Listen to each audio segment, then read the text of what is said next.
Hello. Welcome back to Let's Talk Ray Bradbury. If you've not yet subscribed to our channel, please take a moment to do that now.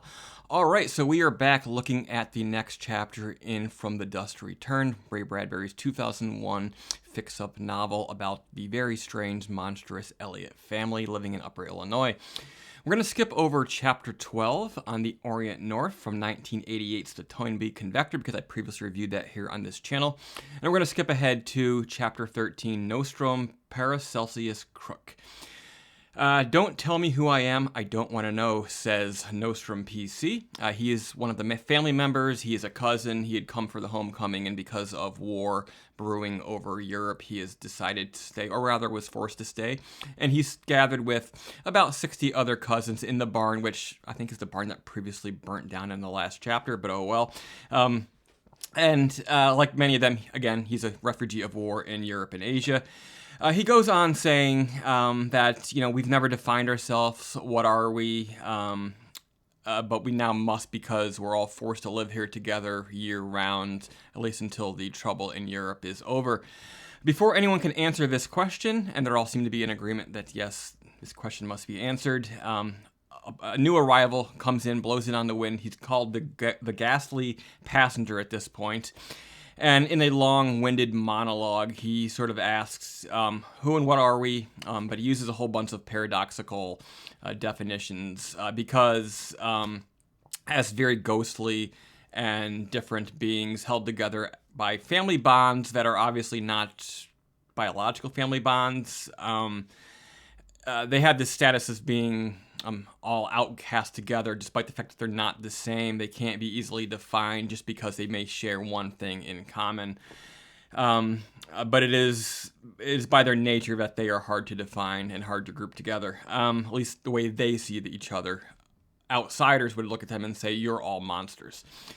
So for the previous 12 chapters, Bradbury has been telling us that these people are very different, that they are clearly not genetically related, that they are family somehow, despite all of that.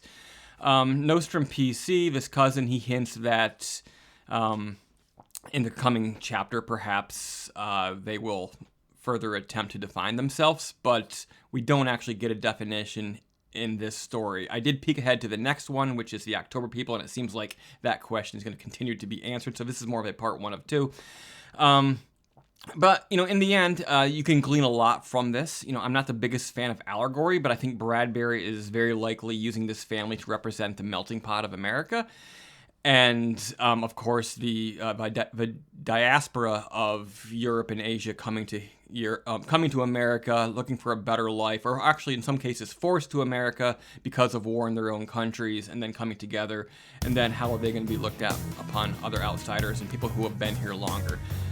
So beneath all the childish, goofy, Addams Family-esque fun, Bradbury, of course, gives us another big issue to mull over in the days between these reviews.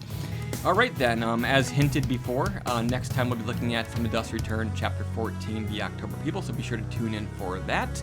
And then I'm going to continue to blast through the rest of these chapters, these short stories, in the next week or two, and then after that I'll get back to doing what the channel normally does, which is our Let's Talk Entertainment news show. So if you're here for the news, that will be returning, but first we have to get through this batch of Bradbury stories. It's been over a year since the last batch, so bear with me. But it's good for me to get a sort of a palate cleanser and step away and do something a little bit different every once in a while, and that is what this is this summer, enjoying reading some Ray Bradbury. So there you have it. Until next time, keep it creepy.